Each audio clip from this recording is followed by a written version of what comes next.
Probably you're familiar with Desi, but in case you're not, I'm going to introduce her. So Desiree Bridge is an historian. She's a member of our Southport Historical Society. She's a board member. She has a passionate interest in the medical, culinary, and gardening knowledge from America's and England's past. She has a degree in history from UNC Greensboro and a degree in baking and pastry from Johnson and Wales, Charlotte. So after 16 years of study, she is always happy to learn new information, experiment in her garden, and try out traditional recipes in her kitchen or fire pit. So, Desi, welcome. Thank you. And welcome everybody to our new 4-part series we'll be doing for 2022. I'm seeing familiar faces. Those of you that joined me last year, I did plant lore through the seasons. Now, this year, we're going to be focusing more on items that you would have in your kitchen. And some of these items, as we progress through the year, you might take for granted. You might be surprised at how colorful their history is compared to really how we use them or think about them today. What I'm talking about today is sweeteners. I'm going to be focusing mainly on sugar cane. And of course, molasses is going to fall into that.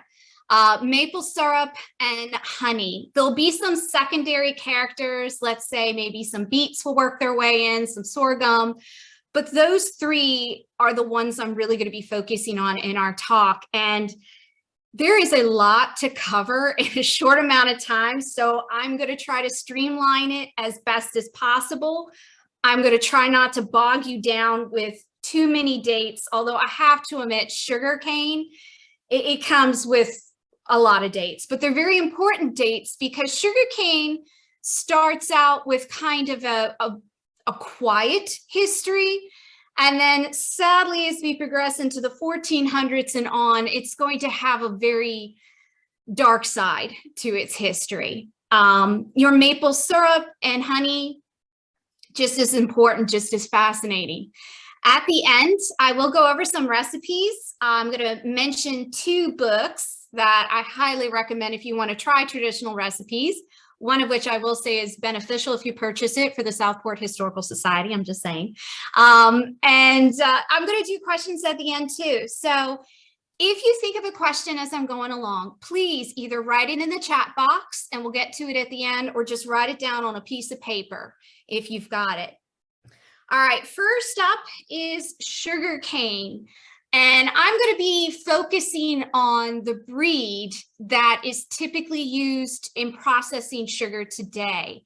There's a couple different breeds of sugarcane that's going to come about throughout history, with basically your wild plant being changed and manipulated over growing cycles.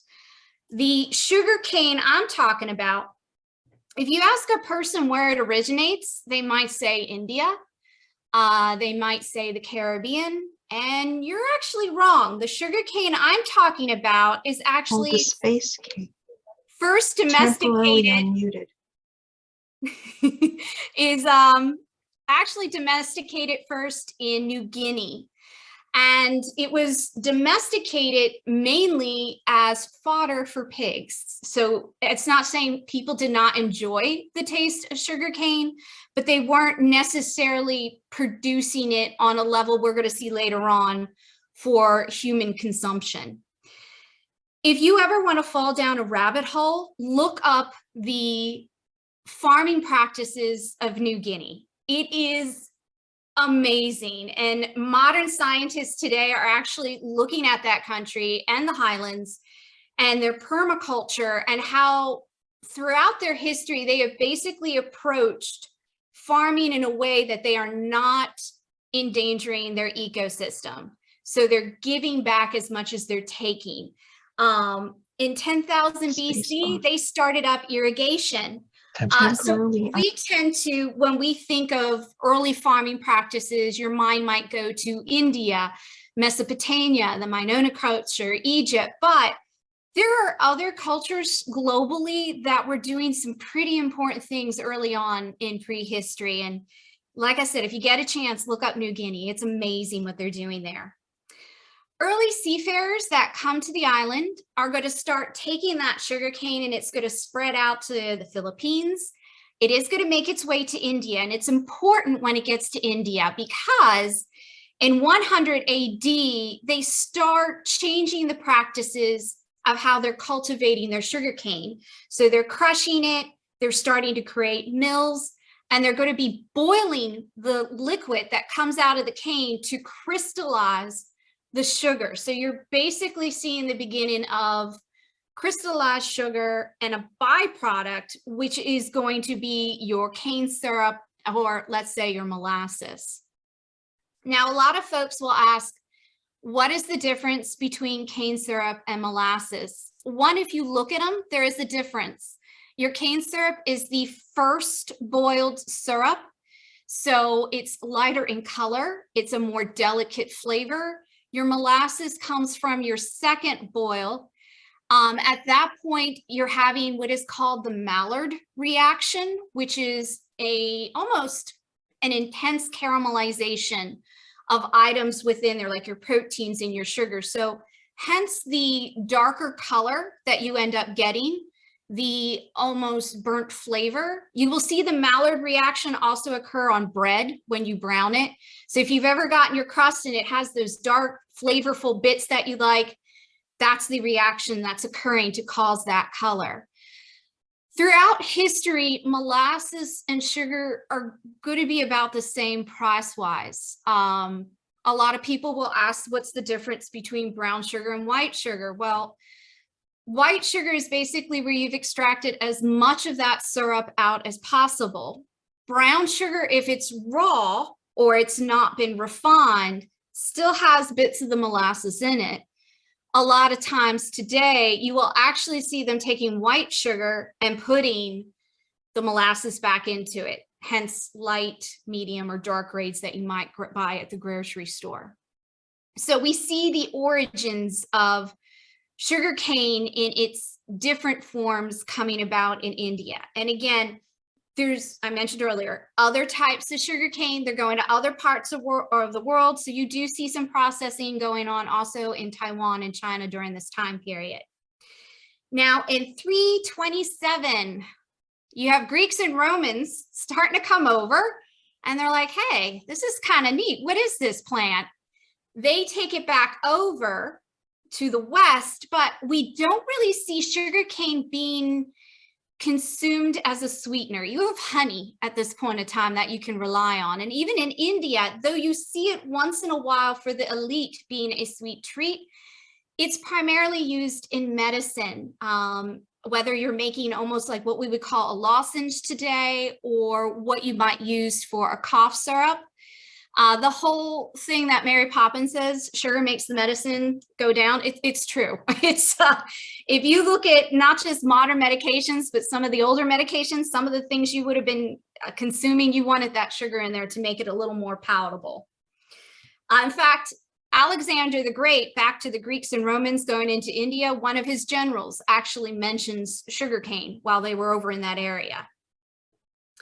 Now in 500 to 600, AD, Iran has the first teaching hospital where predominantly you are going to see people of Western cultures coming and meeting, exchanging ideas, and they're talking about a better way of producing sugarcane so that they can have larger quantities to be used in medication.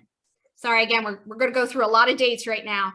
650 AD, your Arabs start using it as a treat. So at this point in time, you're starting to see people mixing it with almond paste and making marzipan. They're using it as a glaze on fruits. This isn't everybody. Again, this is going to be your elite, but you're starting to see sugar culinary uses coming into practice during this time period. And as that cultural group spreads throughout Arabia, North Africa, and other parts, they're going to be taking this food tradition with them. And by 1099, which is a pretty pivotal year for that part of the world, you have the Crusades starting up. Your Europeans are once again looking at sugar and saying, perhaps this is something we need to keep an eye on and create a trade route with. It's going to be Venice that's really going to get into the sugar trade at that time period. By the 1300s, with better trade routes, sugar is starting to work its way in to royal households and such like that. Now we're going to jump forward a bit to 1402. And that's because one country in Europe, Spain, looks at sugarcane and says, let's take it to the next level. We are going to mass produce this. We're going to grow it on a larger scale.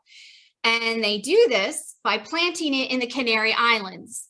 Now, sadly, they decide to enslave the native population of the Canary Islands because sugarcane is labor intensive. You need during this time period a lot of people working hard. 6 months out of its production, I can't even imagine what it would have been like producing sugar. You're not only cutting it and crushing it, you're then in what will later on be deemed sugar shacks, where you're boiling that sugar down to produce your syrups and to crystallize the sugar itself. Even the other 6 months of the year, when you're not going through that harvesting and production, you're still going to be taking care of the fields and putting the sugar cane in. Now, I'm mentioning boiling. You're going to need fire. You're going to need a lot of wood. So what ends up happening on the Canary Islands is you deforest the Canary Islands. And they, by basically 1493, they're like, oh, maybe this isn't such a good idea. We need to go somewhere bigger. There's a gentleman who has a very good PR in modern times who has already sailed over to the New World. And in 1493, Christopher Columbus is going back over to Hispaniola. And for those of you that do not know where Hispaniola is located in a modern sense, it is Haiti and the Dominican Republic today. So he's like, look, let's take some of this sugar cane and let's take it over there. We already have people we can enslave. We can bring more slaves over, and we can also use indentured servants. So 1493, you see that happen. By 1516, Hispaniola is the most important producer of sugar and its byproducts. Now, the indentured servants are going to only work for so long.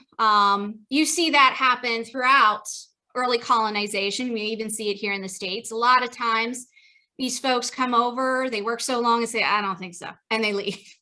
Sadly, your native populations are not going to be doing well with the European diseases that are coming over during this time period. Slavery coming from Africa is not a new thing at this time period.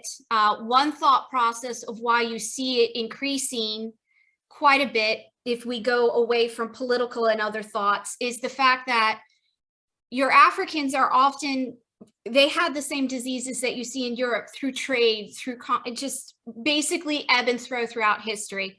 So one thought thrown out there is the reason we see it become a more popular choice of labor is because bringing them over, they were not going to succumb as easily to European diseases. Keep in mind, everyone's dying of smallpox during this time period. It's just those that had come into contact at a more modern time are not going to have quite the immunity to deal with it later on. And again, that's a whole nother kettle of worms. We're not going to get into diseases and its history at this point in time. But the sad thing is, as we progress into the 17th century, sugarcane production in the Caribbean, South American, Indian Ocean, and at this point in time, Pacific Island nations is starting to drive a large migration of people across the world. And again, some of them are indentured servants. Some of the folks in this mass migration are slaves. Just to give you an example, in 1748 to 1788, over 1,200 ships brought 335,000 enslaved Africans to Jamaica, which was Britain's largest sugar-producing colony. It's a lot of people. Sugar, by this time period, is becoming more and more popular as a sweet treat. So let's jump from the Caribbean up to the States here.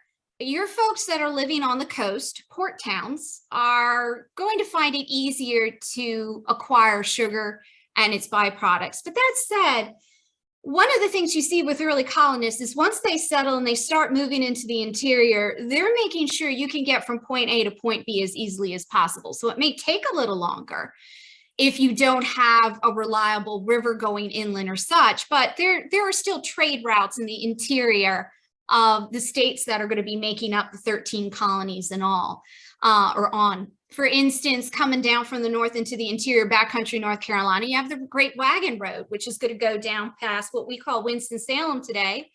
And in that area, you have the establishment of the Moravians, who are also creating a trade route with their brethren up in Pennsylvania.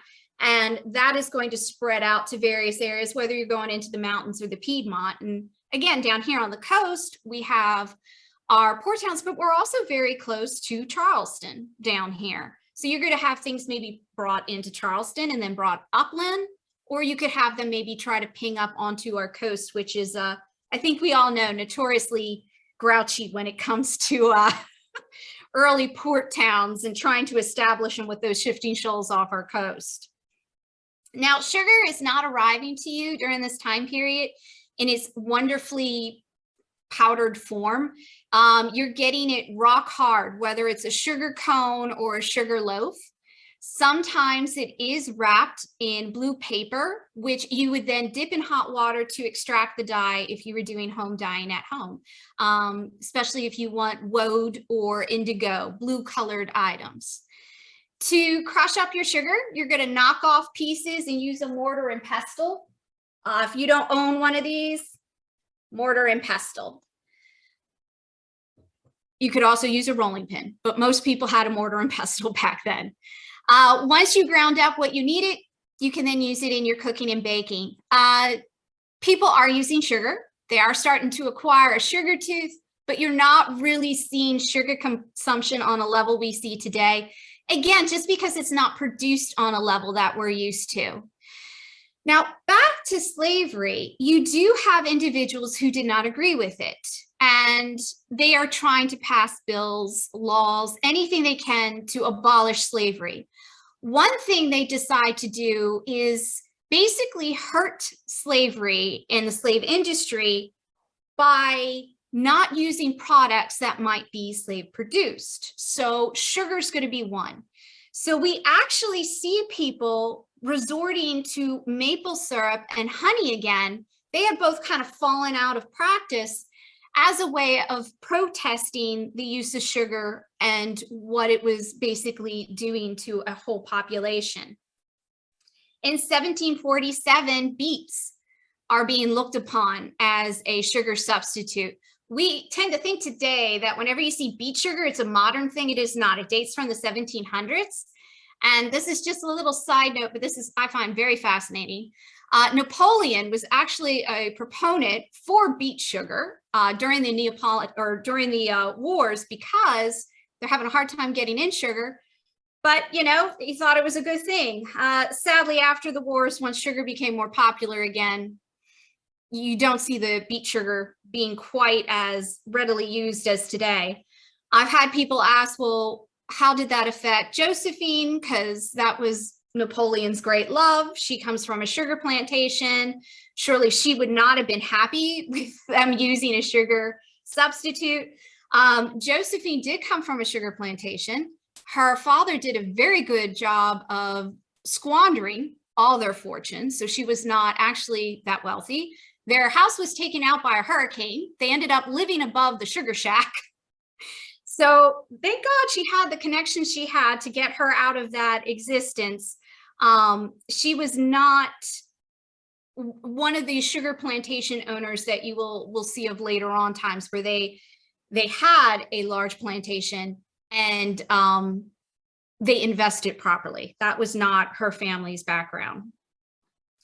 Now, during wars, let's say the Civil War, especially in the South, you're not going to be getting a lot of sugar due to blockades and such.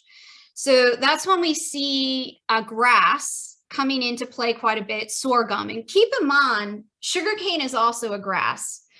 Sorghum is it's hard to say what it tastes like. There is a taste to it. And one of the reasons throughout history people have really preferred sugar, even more so than molasses, is the fact that when you use it as a sweetener, it's not really going to change the flavor of what you're eating. Whereas sorghum, maple syrup, and honey, they have their own flavors. So they are going to affect what you're eating at that time period.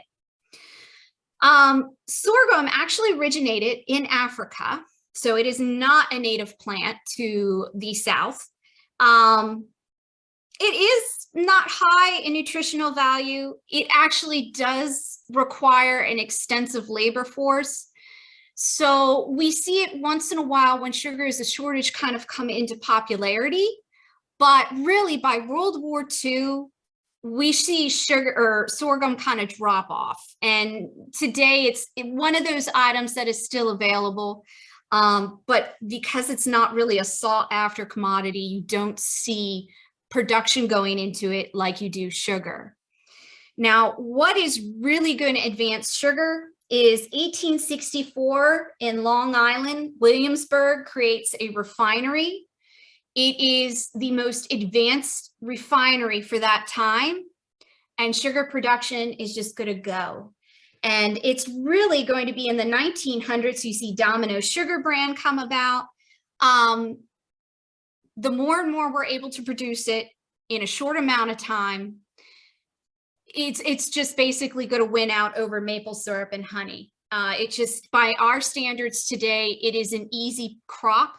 And it is also an easy item to mass produce. Is it healthy for you? A lot of people sit there and say, well, you know, talk about maple syrup, talk about honey, they're healthy. Okay, they all have fructose and glucose in them. So you need to take all of these sweeteners in moderation if you're worried about your health. I think maple syrup, there's some research right now going into it saying that it might spike blood sugar less for those that have diabetes. But again, talk to your doctor before you start relying too heavily on one over another. Now I am going to move on to maple syrup. Maple syrup is predominantly a native syrup to North America. That said, anywhere you have maple trees, you can tap them and you can produce maple syrup. Sugar maples produce the best, but you can also tap red or black maple. You go over to other parts of the world, other type of trees might be tapped, such as birch. If you ever get a chance, try birch syrup. It's really unique. I've been able to try it a couple times and I really, really like it. It's a little smoother than maple syrup if that's possible. Maple syrup is a sweetener you will see the native peoples of America using. Looks like from early records, sometimes they utilized it more in their cooking like we would salt today. So it was something for a sweet tooth, but it was considered a kind of all-around condiment to be used itself. Why do you have to tap a tree? Well, you're only going to get maple syrup a certain time of the year, and that's going to be late spring into early winter. And that's because the trunk and roots have stored up starch. It's being converted into sugar. It's starting to work its way up the tree to the canopy. So this is the perfect time of year to tap it. You have a very short harvest season. You can't harvest at night because there's a chance that the syrup and sap might freeze within the trunk itself. So it's actually moving up and down. So during the day it moves up. At night, if it doesn't move down, it just kind of freezes in place. Once you have your maple syrup, you want to heat it to actually, or I should say, you take the sap and heat it to make your syrup. It can ferment. In fact, all of these obviously can ferment. We do see early recipes for different types of beers, different types of wines being used also. But typically you're going to heat it to produce that syrup. And then you're going to use it as an alternative sweetener if you lived in an area where you cannot get your sugar cone. As we go into the actual spring season, they think because there's an increase of amino acids, the flavor is turned off. So typically when they did start fermenting maple syrup, it seems to be the late season batch. I have had people ask if maple syrup was produced in North Carolina, and it tentatively was. You're not going to yield as much as you will in your colder climate regions, but we do have records stemming from the 1700s of basically people talking about using it. Maple syrup, I think, is become more popular in more modern times due to the increase of us consuming pancakes and waffles. I hate to say it, but I think if the consumption of pancakes and waffles haven't taken off, at least outside of your northern regions like Vermont, where you see it being produced pretty regularly, you may not see maple syrup being as popular as it is. I've met plenty of people, ironically, who just do not like the taste of it whatsoever. They say it's kind of, they're like, why not just use corn syrup or cane syrup? They're like, there's no really added benefit to it. We do see a maple tree producing or maple syrup producing farm in North Carolina right now. They're called Maple Creek Farm. They're up at Mount Mitchell. If you ever get a chance, go onto their Facebook page. They haven't really updated it yet this year, but it is fascinating because it's a lot of hard work. We're in a warmer climate. We're not going to quite produce down here the sap that you would have seen in the northern areas, or even historically when North Carolina was a little colder when the first settlers were coming here. With that, again, with people fighting slavery, we do see that maple syrup coming back into play. So really, it's extremely important culturally for your Native American peoples. They were going to be, even around springtime, calling a moon a maple moon or a sugar moon. You see them having rituals and dances around this time. When your early explorers and then colonists come in and they cannot get their hands on sugar, you see it being used, drops off, comes back in anytime there's a war where sugar is hard to come by. After the Civil War, as we go into the 1800s, again, once that mill is established, sadly, maple syrup just kind of falls off again. And then it comes back in with remarketing in the 1900s with your pancakes and such like that, basically touting it as a very good food item to have. Now, along with maple syrup being used as an alternative sweetener, you have honey. And honey has an ancient history. In fact, maple syrup has an ancient history too. It's just not what we, it's more refined to this one area. When it comes to honey, you're really getting honey from one little insect, and that is your honeybee.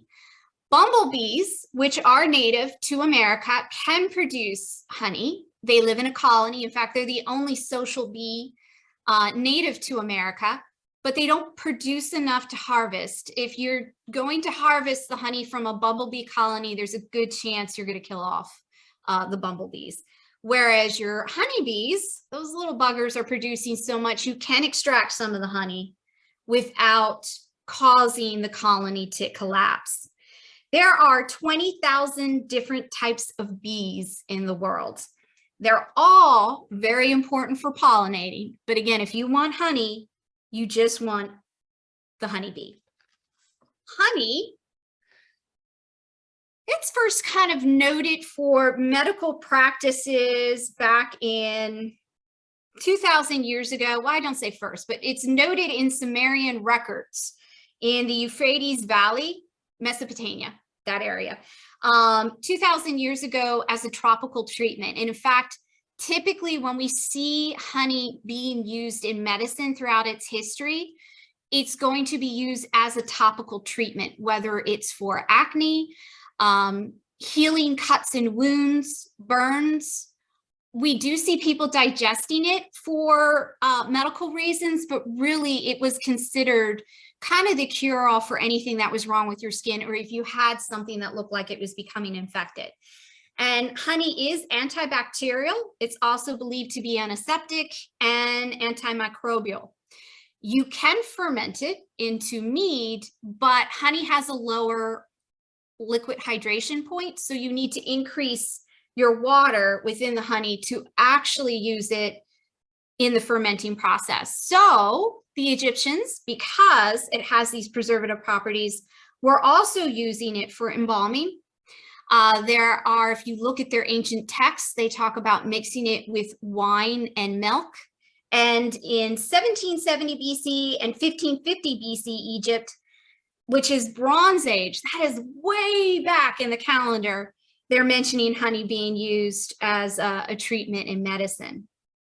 In Greece, they often mention mixing it with vinegar to clean wounds. So that's going to be a potent wound killer. If you've ever had a cut and you've gotten vinegar on it, it stings. But I'm telling you, put those two on there, it's going to clean that wound. And we tend to forget today that a tiny little cut that can become infected can basically cause septicemia.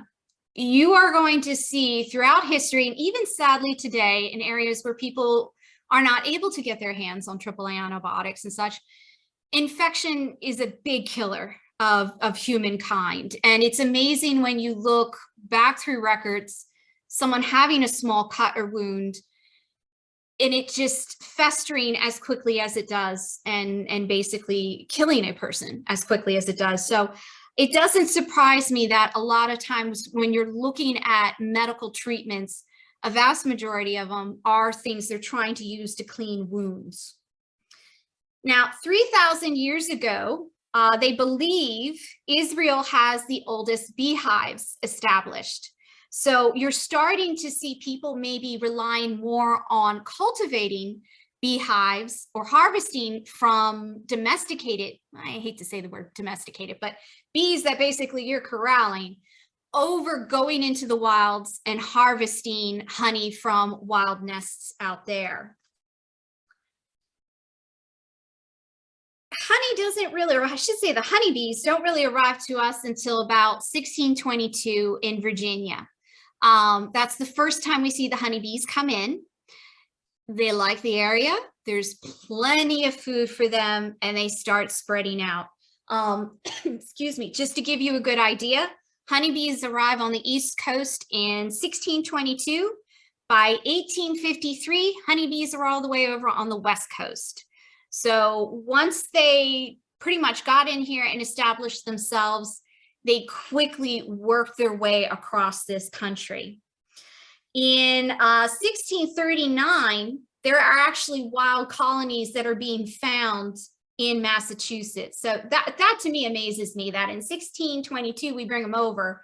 And by 1639, you're already starting to see wild colonies establishing themselves. Our state inventories, especially if you look at ncbeekeepers.org, their records, they've got some great records. They talk about how in 1697, you do see beekeeping occurring in the state. You're starting to see honey being used as a commodity for trade. Seriously though, most of the honeybees, when they were brought over, yes, honey's great and you want that honey, but you're really after the beeswax. That is what you need during this time period, because you're going to be using it along with rendered lard to make basically candles, which before modern electricity or even using various types of oils, candles are going to be the main light source that you're going to see in early American history.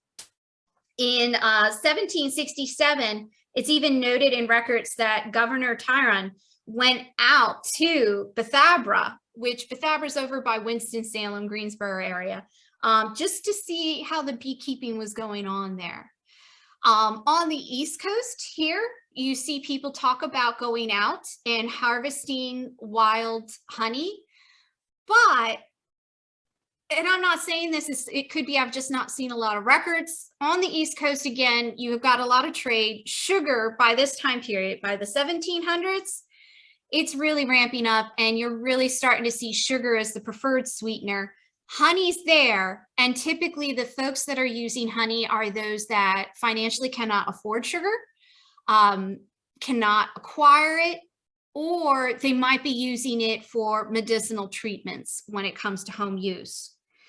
Just like maple syrup, as we progress throughout America's history and you see war, trade disruptions, sugar fall off the favoritism bandwagon, then honey will come back in. Honey is kind of going through a revival right now. A lot of people are huge proponents of honey, not only to help with the collapsing of honeybee hives that we're seeing across our country, but they're touting its health benefits. They're recommending that you use it over other types of sweeteners. Again, it's good. Don't get me wrong. I love honey, but it has glucose and fructose in it. So it is still a sweetener, and moderation is the best. As far as topical treatments, there's a lot of fun recipes out there. If you're not allergic, you could try using it as a topical treatment on your face as a cheap alternative for a hydrating face mask.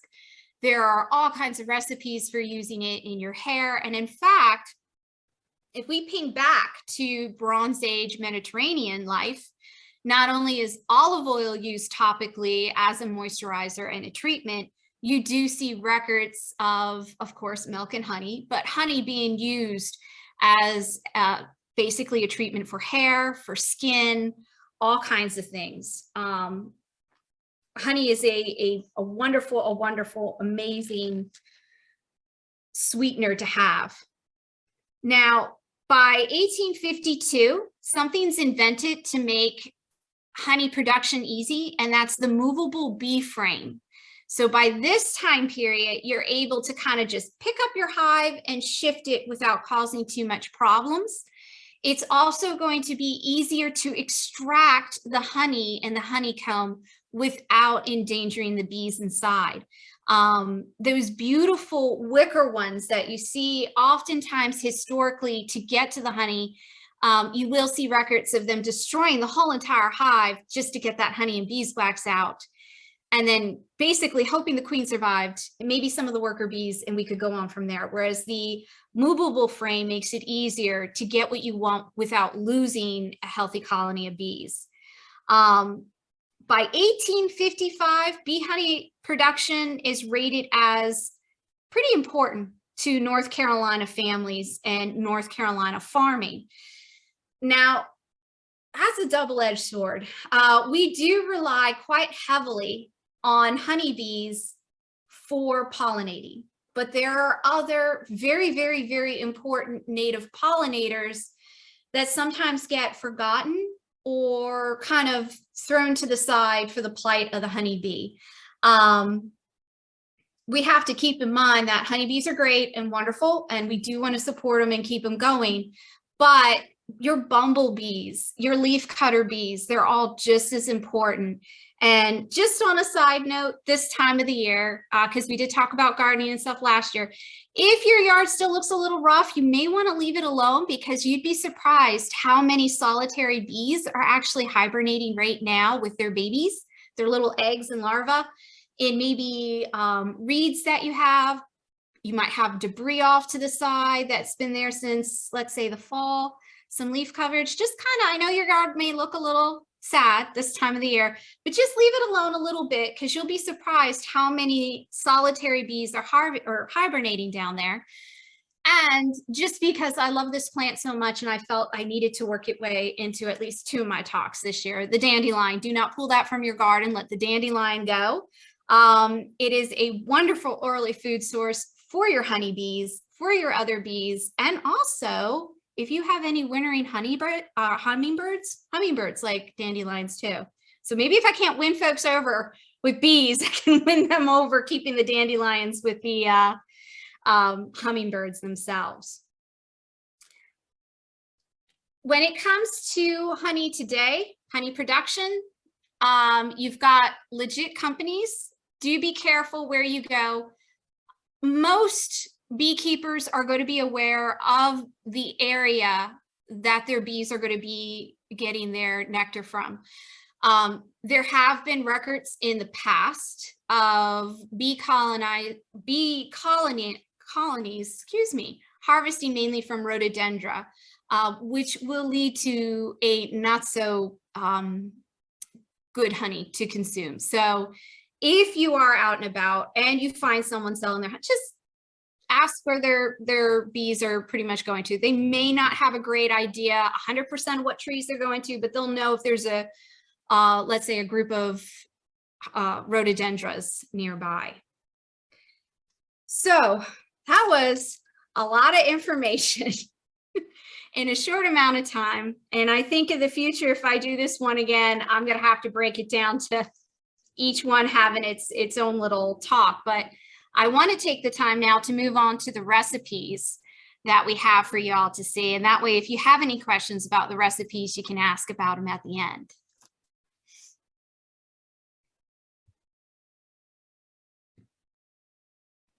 And by the way, that at the beginning is Kate Stewart and her friends. And she is one of our topics for the Southport Historical Society Scholarship this year for our Brunswick High School students.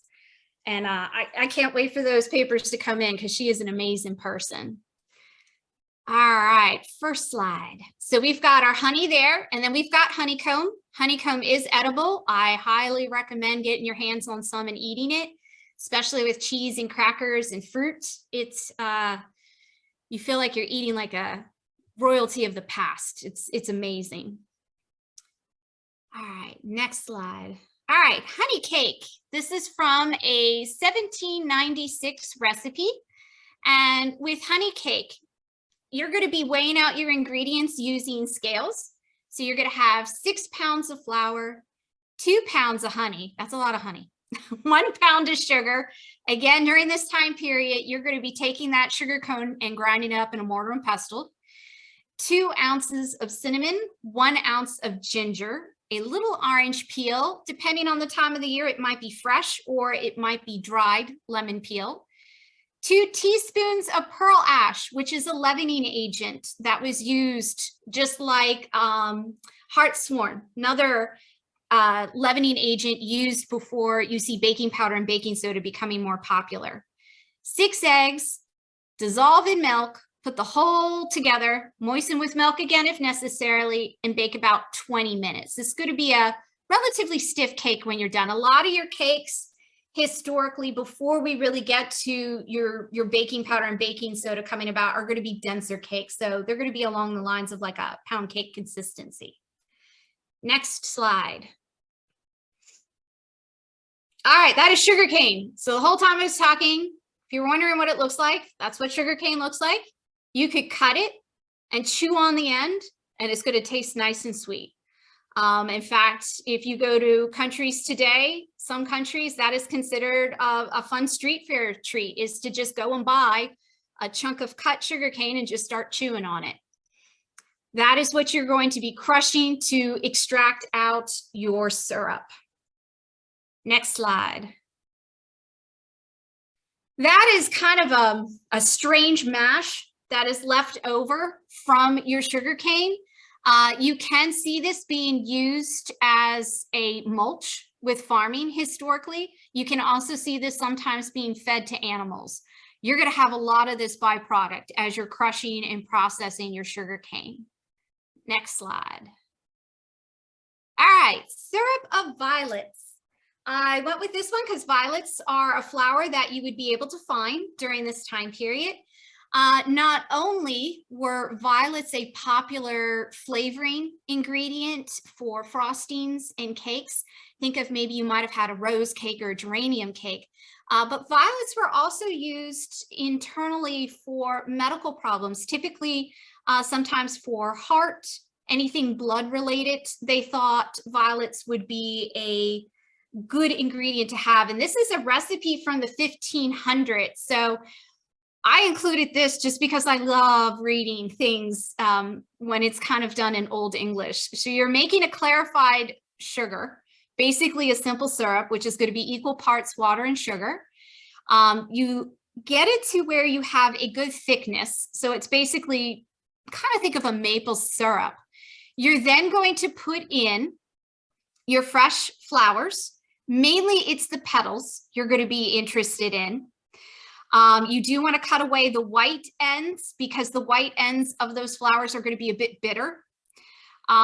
You're basically putting in as much quantity into the syrup at your own discretion, meaning as much violets into the syrup as you want to flavor it.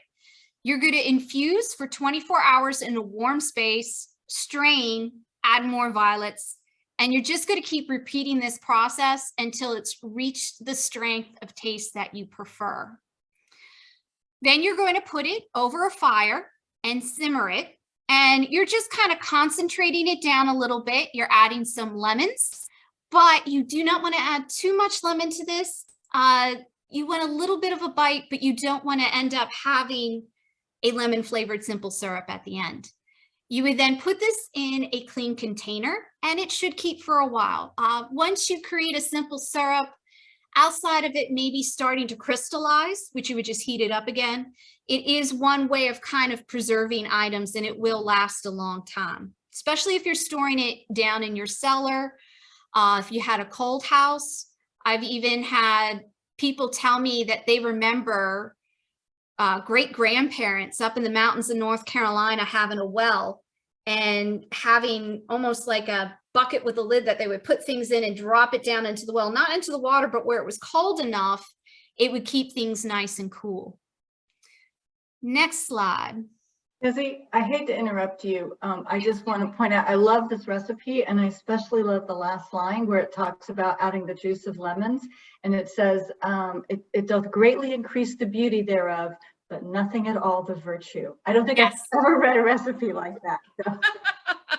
I tell you, it's the recipes when you can find them from like the 14, 15, and even 1600s. It's almost poetry when you're reading the recipes of that time period. It's amazing. All right, so there's one of our maple trees that you're going to tap in late winter, early spring to get your sap. And then next recipe. Oh, sorry. There were, when I was mentioning earlier, Chris, this is a modern process. So you got the tap coming out and you have your sap coming down into the bucket. And throughout maple's history, you have folks changing it out from wooden buckets to iron kettles to metal buckets, now to a food grade plastic bag. You even now see them tapping, and it looks almost like a whole bunch of IVs going to different maple trees, and then everything kind of being poured down into the one. I should have mentioned this earlier. I forgot to, but maple trees, when you're tapping them, they have to be about 30 to 40 years old. You can tap them up to where they're 100 years old. And there's actually new research going into tapping saplings and basically seeing if they can produce more maple syrup in milder climates because the saplings have a smaller diameter. And this is one way of basically helping to preserve and continue the maple trade without doing an extensive damage or losing your maple trees. So there's a lot of science and there's a lot of rethinking still going into maple harvesting today. Next slide. Maple syrup pie. This is a good one. It's got sugar in it, just like the honey cake had sugar in it. This is kind of like a treacle tasting pie or a shoe fly pie in texture. You're going to take your 3 eggs and slightly beat them. You're going to add a cup of pure maple syrup.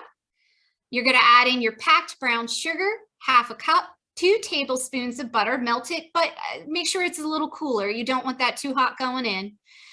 2 tablespoons of all-purpose flour, 1 teaspoon of vanilla, a dash of salt, half a cup of pecans, or you can leave the pecans out if you do not.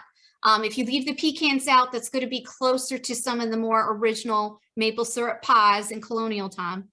And then 1 unbaked 9-inch pastry shell. You're going to mix all the ingredients, then add the pecans till smooth if you add those in. fill the pastry shell, and then bake at 350 for about 40 minutes. You do want it to kind of jiggle a bit when you take that one out, because if you bring it out and you let it cool, it is going to continue baking internally. If you want to try this with nut pecans, this is a very good recipe when you try it also with walnuts, but a lot of people don't particularly care for that increased tannin flavor. So I leave it to you. I would actually recommend trying this recipe the first go around without the pecans in it. And this was a recipe that was given to me when I worked at Old Salem from a lovely lady whose grandmother used to make it, and they had moved down to the South from Vermont. All right, I think that's the end. Oh, sorry. I should know how many slides I have. So what we've got right here is basically the boiling off of your sap into maple syrup production. It looks very messy. I am quite content. Oh, sorry, that was molasses. And here we've got molasses pouring out. Molasses today is actually more expensive than sugar. Also, your raw brown sugar is more expensive than your regular brown sugar, again, where they've added the molasses back in, or your white sugar. Molasses, it goes hand in hand basically with your gingerbread. They just complement each other so well. With this make a ginger cake recipe from the 1700s, again, you're going to be scaling out your ingredients. So you have your 3 pounds of flour, 1 pound of sugar, 1 pound of butter rubbed very fine, which means you're going to put the butter in with the sugar and flour, and you're just going to mix it and rub it in to use your hands to incorporate everything together. You want that protein from that butter to just hit every bit of flour and sugar within that bowl. You then are going to add in 2 ounces of ginger and then beat it fine. Again, this is a pretty stiff batter. You're going to be using your hand or a bunch of reeds that you've tied together to make a whisk. You can add in your nutmeg, grate it. Take a pound of treacle, molasses, depending on what you're using, a 1/4 pint of cream, make up the bread stiff, roll it out and make it into thin cakes. Then cut them with a teacup or small glass and roll them out like round nuts. Bake them on plates in a slack oven. What is a slack oven? So this type of oven is a brick oven, and you're heating it by loading it full of firewood, getting it so hot that the bricks inside the oven are going to absorb so much heat that when you clean the oven out, it's going to radiate the heat for a predicted amount of time for you to bake in it. So you might put things in that you want a higher temp in, let's say 400 or maybe even 450. You would put them in at that stage. As the oven starts to cool down, you'll put other items in that may bake at what we would call 350. And then as you're getting down to a slack oven or a cooler oven, that's when you're going to put other things in. And these are thin and delicate, so you're not going to want to put them in too hot an oven because they're going to end up burning instead of baking through properly. One of the ways I've been taught, reading from records and training with folks on testing an oven's temperature, is to take a handful of flour and chuck it in and look how it browns on the bottom of the oven. And you're basically counting to 20. And you're gauging by how dark the outside works its way to the inside.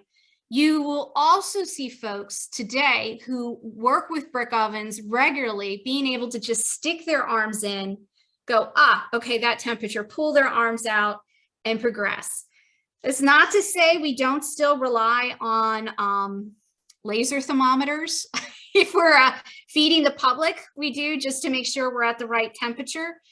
But baking historically in an oven would have been very tricky, but it's something you would have been raised with and something you were very familiar with. And it looks like when you look at records, recipes, they just assume you know what they're talking about. So it would be the same if let's say we go hundreds or thousands of years into the future and someone looks at our cookbook today and we're like, preheat oven to 350. They might be like, what do they mean preheat? And we know immediately, we go over and before we start assembling, We hit that oven on, we started at 350. By the time we're done incorporating our ingredients, we're ready to put it into the oven. All right. So do we have any questions from that whirlwind history of sweeteners? Any questions? Feel free to take yourself off mute if you have questions. Desi, I am just once again amazed at the amount of information that you know, the amount of things I don't know. And that was fascinating. I learned so much. And I also have the feeling that you pared that down to just a small amount of what you actually know to give us the high point. So I am amazed. And it did seem like an around the world tour of sugar and sweeteners and landing back right here in North Carolina at the end. So that was wonderful. Ingrid Cook wants to know what would be a good source for those recipes in proportions we could use today. Yeah, apparently the 6 pounds of flour. So first, what I would recommend whenever you come across older recipes like that are such large quantities is to first off, keep it in its original form and do the math and cut it in half or cut it in thirds. And then sit there and say, all right, 1 pound is 16 ounces. 16 ounces is 2 cups because each cup is 8 ounces. If you don't want to go that route, just cut a recipe in half or again in thirds or quarter it. And you can always use Google, which is an amazing, wonderful thing today, or the internet, and just type in, if you're like pressed for time or you're like, oh goodness, my brain just left me, I cannot remember how many ounces are in half a cup. You can just type in what is 2 ounces to cup or teaspoon, tablespoon, and you can rely on that. I do highly recommend, if you do baking at home, to invest in an electric scale and to use an electric scale for your dry ingredients especially. You're going to get a more precise measurement that way. So if you have an electric scale, just pull that recipe back to where you're comfortable. And what I tend to do with these older recipes is I will quarter them. And that way I am making the least amount. So if it doesn't work out, I am not wasting my money on all those extra ingredients themselves. When they're talking about a teaspoon, use your teaspoon that you use for serviceware, not your measuring teaspoon. That is going to be closer to the type of teaspoon that they're talking about. If you ever hear someone say a pinch of salt, technically today we kind of consider that 1/8 a teaspoon when you're using that. And if you ever see any of these recipes and you're like, I don't feel comfortable translating that to modern times, feel free to shoot us a query and I can easily convert that recipe over for you. I will say this though. This is one of the books I'm going to highly recommend. If you can't find it easily, if you go onto Amazon, look for out of print books, or the same with Barnes and Noble. The great thing about this book, it's all about backcountry North Carolina, but it will have, oops, let me flip to the recipe. That's talking about treacle. Here we go. It will have the recipe on one side and then modern adaptation on the other. And if you buy any of these like Hannah Glass or some of these older cookbooks that I'm talking about, when they reprinted them in modern times, they did that. They have the modern conversion next to it. So you can look at the old and then try the new. I hope that answered your question. All right, and I'm going to do another book plug. So, and I did look at this book quite extensively when I was doing my talk. So this is a book we sell for the Southport Historical Society. Bob was the one that kind of put it together. We've got hominy muffins and oyster pies. This is a great, great, great cookbook. Some of the recipes in here are tried and true. They're a lot of fun. And it just gives you a feel. I know it's the 1900s, but it's giving you a feel of culturally what would have been available and what would have been preferred during that time period. Nice plug, Desi. Bob, did you want to say anything else about do you want to add any information about your book? I just want to add, Desi, you're doing a fantastic job. About the book, actually I did 2 books like that, and they really had the biographies of the women who presented the recipes, but both of them were based on church cookbooks of 1907. That's not what I planned, but that's what happened. But the interesting thing to me, and actually I've had a complaint or 2 about it, is in both books, over half of the recipes are desserts. Yes. So I think what you're talking about was, really, really important to us. Yes. And I mean, if you think about it, you have, especially in World War II, I should have mentioned this earlier with rationing, maple syrup and honey are once again used. And you do see people saying, if you're a good American or good British citizen, you are not going to eat that sugar. You're going to sit there and you're going to eat honey or maple syrup or whatever sweet alternative you had during that time period.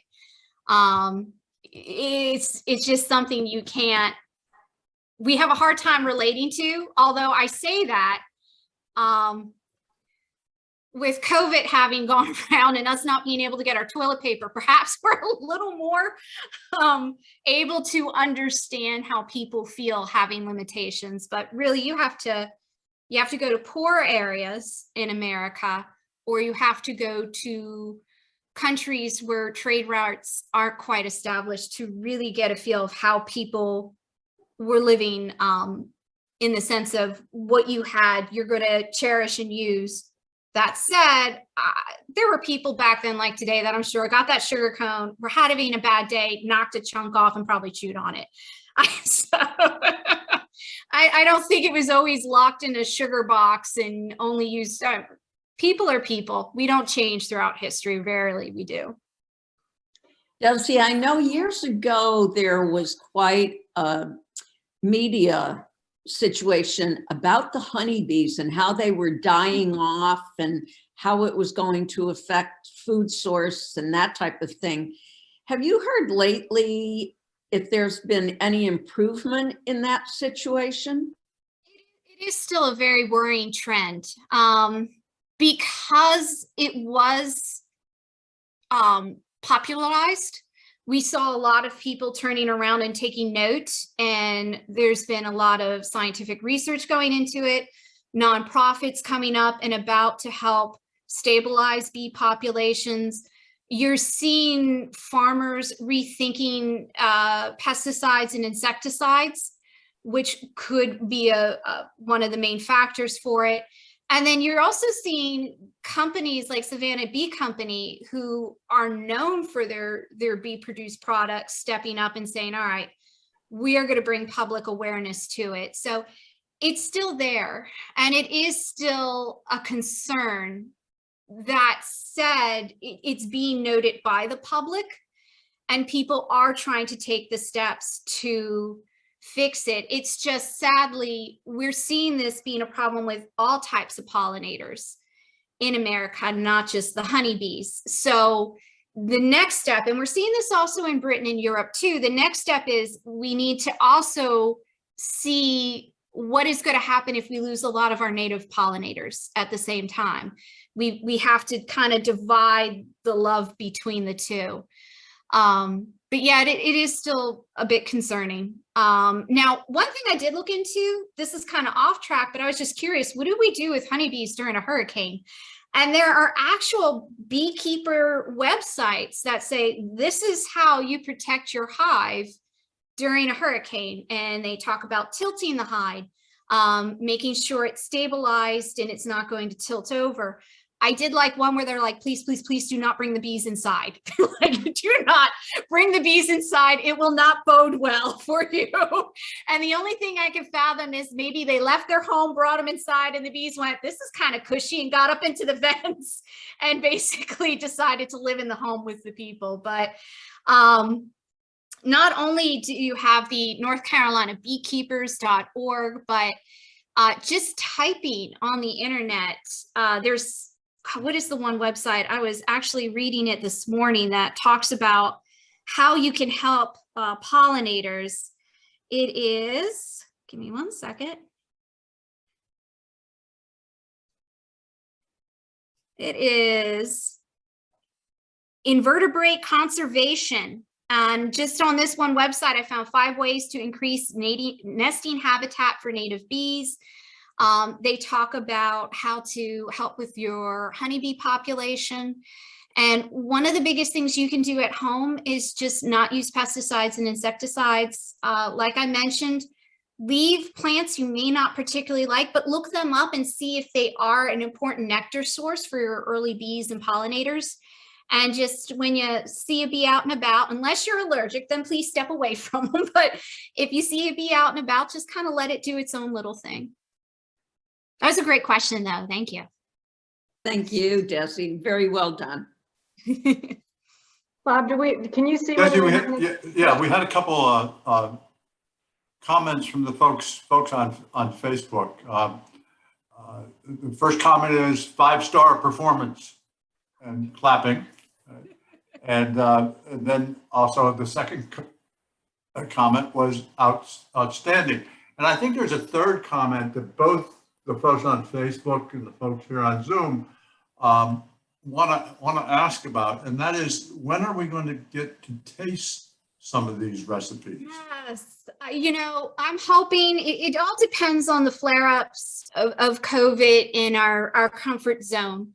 But when it does get to a future point where these lectures can be in person again, when I do my lectures, I always bring samples. So in the future, when we can get to that point, the recipes you get, you will be tasting the recipes so that you actually know what you're going to, it's either, oh God, no, I'm never going to try this at home, or it's like, ooh, that's really good.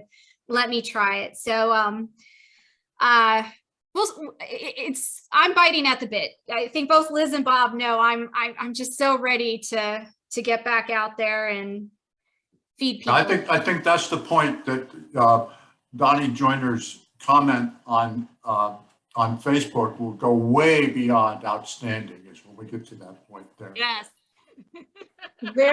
there's an incentive to everybody get vaccinated and boosted just so we can take part in Desi's food. So it's really tasty.